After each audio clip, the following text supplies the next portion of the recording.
السلام علیکم ورحمۃ اللہ وبرکاتہ۔ آج ہم آپ کو بتاتے ہیں کہ خواب میں لات مارنے کی کیا تعبیر ہے۔ حضرت ابن سیرین رحمۃ اللہ علیہ فرماتے ہیں اگر کوئی خواب میں دیکھے اس نے کسی کو لات ماری ہے، دلیل ہے کہ اس سے یا اس کے رشتہ داروں سے اس کو نقصان پہنچے گا۔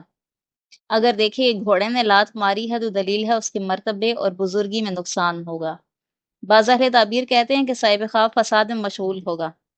حضرت جابر مغربی رحمۃ اللہ علیہ فرماتے ہیں اگر دیکھے اس نے عورت کو لات ماری ہے، دلیل ہے کہ عورت کی وجہ سے اس کو نقصان پہنچے گا یا کوئی غم پہنچے گا۔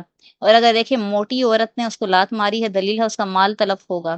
اور اگر دیکھے اس کو اونٹ نے لات ماری ہے، دلیل ہے کسی بڑے آدمی سے اس کو نقصان پہنچے گا۔